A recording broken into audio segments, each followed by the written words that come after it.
It is a great pleasure to have Stephen here with me today in conversation.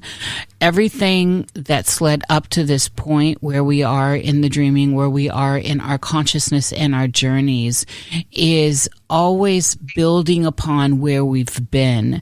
And it is synchronicity for me to see how the pathway unfolds. Some of us have a little foresight because we recognize patterns and we are open and we see the broader scale of things. But we are talking to a man who has a massive library. I can't even, something like 50,000 books. We'll get the, I don't even know if Steve has a full count on the number, but it's absolutely massive. And there is this esoteric idea that to be even in the presence of a book is a magical act. To swim within them changes your consciousness, whether you read them or not. And now we know stories of people that can just be with a book and know exactly what it's read. There are stories out there. I am also a book hound, and I love the old ones, and the ones in vellum especially have something extra to them. If you have never had your hands on one from the 1400s or the 1500s in vellum, I really suggest you find your way to that part of the library. There's usually that part of any library where you can encounter these beings of knowledge. So with that said, I am going to bring on the one and only Stephen A. Ross. Hello, Stephen. Welcome to the Cosmic Salon. Hi there, Niish. Thank you so much. And I just want to begin again by thanking you for this opportunity and letting you know I never take these interviews for granted. I always appreciate the opportunity to share. And your introduction with the books, of course, warms my heart. I just think you're the bee's knees. Let's talk about you. You know, you've been in a very special position. You've held the Rife microscope for 2 years in your own possession. You got to be around that.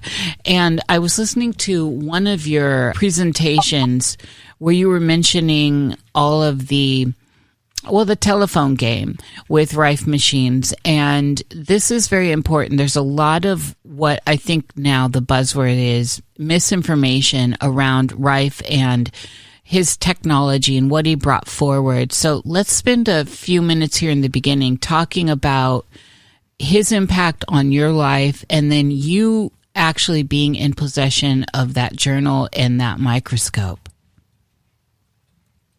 It's going to start off in a very wonderful way for you and I in this. I had been researching information on Din Shah Gadali, who was the great Indian yogi who brought across the spectrochrome color field. And I had been doing research back about 1983, and I had a dream. And this dream, I was living in Southern California. The dream was I went to the Bodhi Tree bookstore, very, very famous, went to the used book section, went to a particular bookcase, which was in the dream, went to a particular shelf. I was to reach behind the books, and I would find something there. Well, that was a Friday night. I was so excited. Saturday, I run down to the Bodhi Tree bookstore. I go exactly as the dream said. I reach my hand behind these books, and there was this interesting book called New Light on Therapeutic Energies. And I was so excited because I opened it up and chapter 3 showed Din Shah Gadali in color. 2 chapters later was information which I had never seen about Royal Rife and the Rife microscope. And so, of course, years later, I'm thinking, well, that dream was really more about Royal Rife, because as soon as I started reading and finished that chapter, I called a good friend of mine, Dr. Harry Lusk, who was in 80s, president of Hollywood Presbyterian Hospital. I asked him, had he ever heard of the Rife microscope? And he says to me, well, when I was a young man, and already Niish, I'm thinking, whoa, when you were a young man, it's like 60 years ago. He says, yeah, there were rumors about this incredible microscope. And Harry says to me, there was this old geezer who talked about having the microscope. And I said, whoa, do you have his phone number? And Harry says, Steve, I've moved 3 or 4 times. I have no idea where it is. Well, the next morning, Niish, I get a call, and Harry's, Steve. I go, Harry, what's the matter? He said, I stepped out of my bed, and on the floor was the phone number. I said, Harry, maybe it was there all the time. He goes, Steve, come on. And he said, well, I tried many years ago to call the number. It was never answered. Harry, I called the number. I got a response with John Crane. He ended up inviting me, and within 1 year, I was in possession of the Rife microscope. This is incredible. I mean, I think the most interesting or fun for me was listening to Harry kind of babbling on the phone, going, it was right there under my foot. Spirit works in beautiful ways, doesn't it, Niish? I mean, of course, my dream led me there. I consider myself a caretaker. And so the various information I've received through Spirit, what I received from John Crane was not only for 2 years the Rife microscope, but 500 personal letters of all of the doctors. And later I was to acquire Rife's original laboratory notebook, which I reprinted in one of the books you mentioned, as well as the guest book of all the visitors of Rife. And why that's interesting is because in the picture of about 25 doctors celebrating the end of disease because of the Rife microscope, all but 4 of them would later claim they never knew Rife, they never met him, they never went to a dinner party. But I have the original guest book, and these doctors definitely retain it.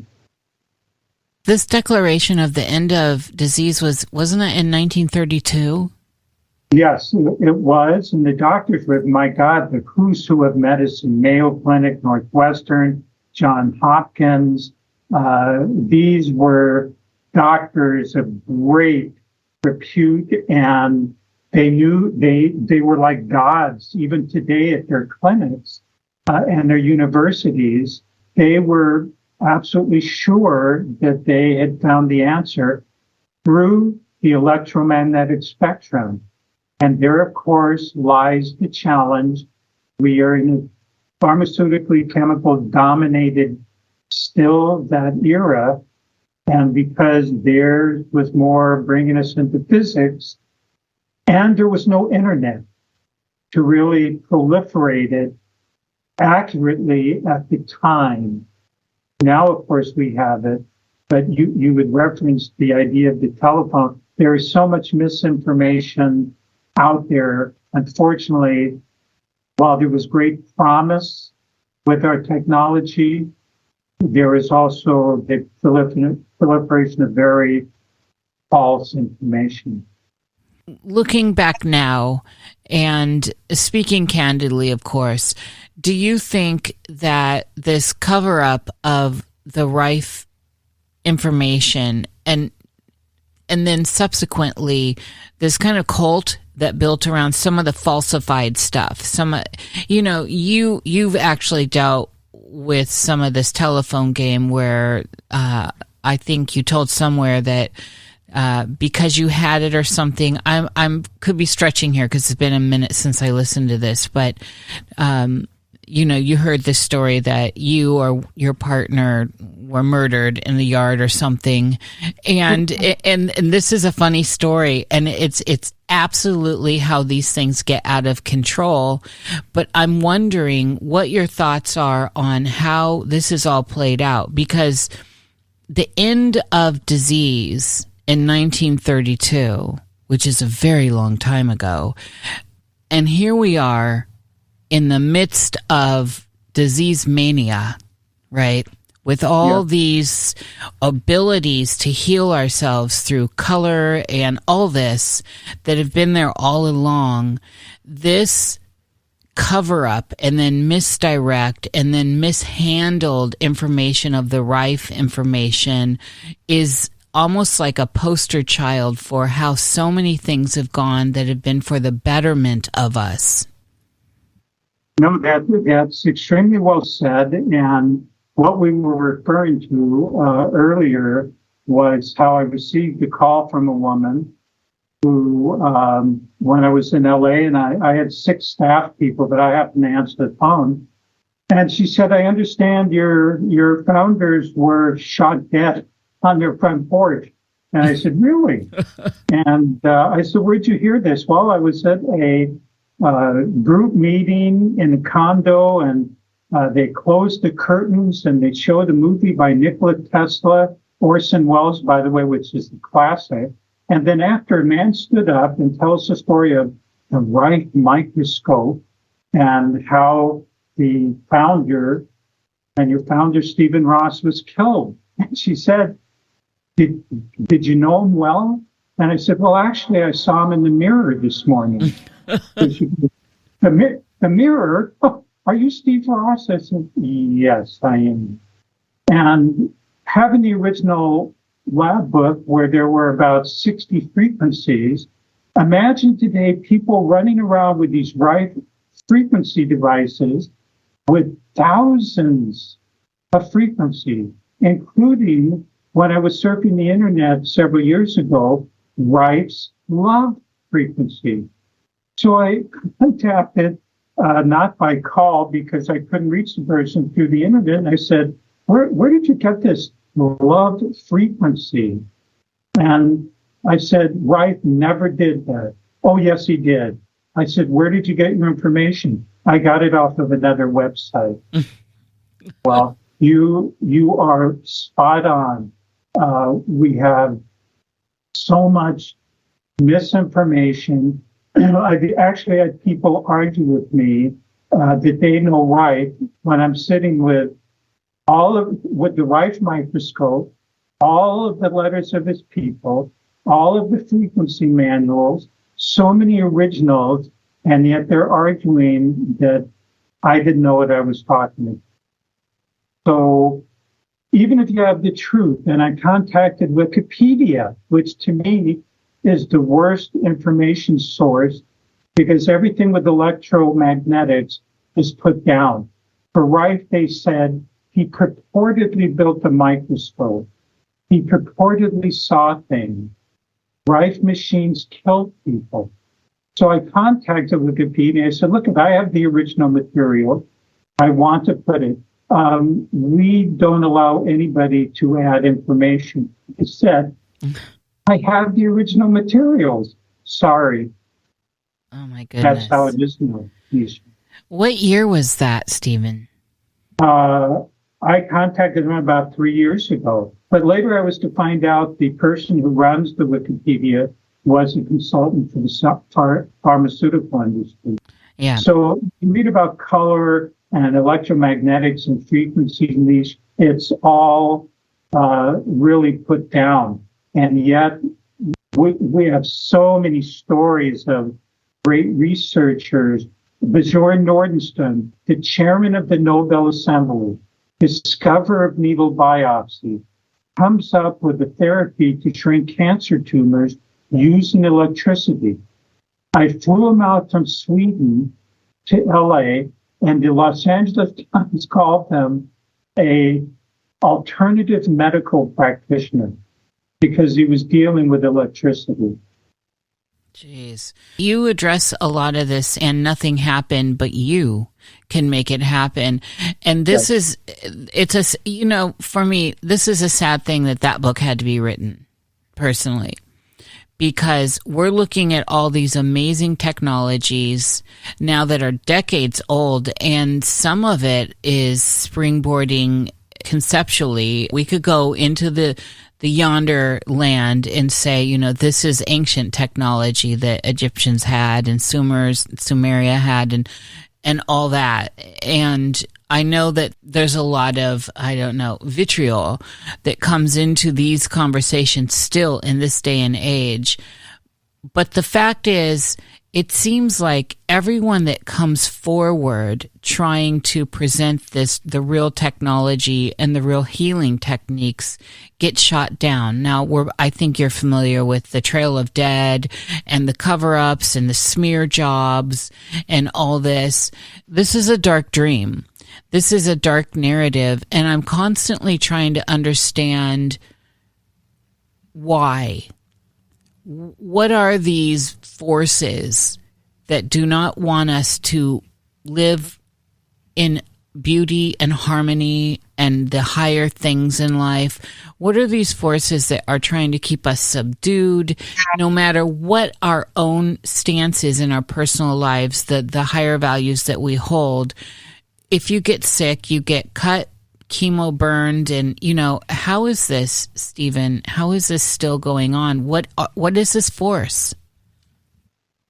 Greed. It's greed and ego, which is prevalent within our society. Niish, let's look at this. People admire the movie stars and the athletes. God, I want to be like them. And yet, if you look at how many of them end up dying from drugs, having all kinds of health problems, what people aspire to may not hold what they think. Now, if somebody's from Harvard, Yale, MIT, they've got to be brilliant. So if they say the world is flat, there are going to be people who go, oh, well, Pat, these super degreed people have to know what they're talking about. I think it's a combination. The first part is the greed and ego. The second part is people have been dumbing down to not to trust their own self. They can see something as true, but then if an expert says, no, it's the opposite, they do not believe they are wise enough. That is why you have your show and my mission. I'm going to be 75 in January. I've been doing this 50 years now. The first 20 years, I was talking about the politics and this and that. And then the last 20 years, I decided I am going to try to open up people's awareness, to empower them so that their vision, their acceptance of what is truly there will take precedence over the Emperor's New Clothes syndrome. And so it is a combination. Now, I have to say, everything going on in the world now with the media and people glued, unfortunately, the people are going outward, Niish, outward, instead of inward, into the true comforter that's coming is our own higher self. Because our TV and radio is blaring, because we're arguing that we know better. I heard something, it's like 1 billion galaxies with 1 billion stars. But we know it all, don't we, Niish? We're the smart race. Never mind who created all this, and there's got to be rhyme and reason. We know it better. So why does it continue? The outer is a manifestation of the inner. I have to tell you, the wars that are going on, the conflicts, is that any different than the Republicans and the Democrats beating themselves up? Is it any different than corporations? Instead of there being wars, there's corporate takeover. The outer is a manifestation of the inner. And if we shy away from beauty and love and harmony, and we dwell on these vibrations, we are bearing the fruits of where our thoughts are. Yes. And yet you've said very plainly that seeing it is not participate. Seeing it is seeing it. And to turn away is one thing. I don't know how you phrased it, but it was not an ignorance of what's going on. Right. And that's correct. I do not ascribe to burying my head in the sand. But, it was the ancient philosophers. And so, as you're aware, most of my presentations are always from the ancients. In fact, my joke is, if somebody says, hey, have you heard of so-and-so or read this book? And I go, well, was a person born after 1920? I go, well, yeah. I go, no, I haven't. I am going back because we keep reinventing the wheel. We keep not understanding. We think because we have fast computers and beautiful cars, our culture is wise. However, it isn't so. The ancients would say this: to observe what is going on, to act in a way that your inner self tells you is the most appropriate, but not to allow the other forces to put you mentally down or getting upset, because then you are letting the outer influence the inner. When you get yourself in harmony and balance, and you look at what is going on, and you listen to that higher self within you, not the garbage and hooey outside, but within your own inner self, then you act in the most appropriate manner, which resonates with the highest and best. When I do healing work, I don't look and say, oh, I want this person to heal it. I ask that the highest and best that can manifest happen. Now, perhaps that is somebody has to keep their difficulty, their challenge, because this is their life lesson. So it isn't burying in the sand, and I'm glad you brought that up. It is reacting from the highest and best manner.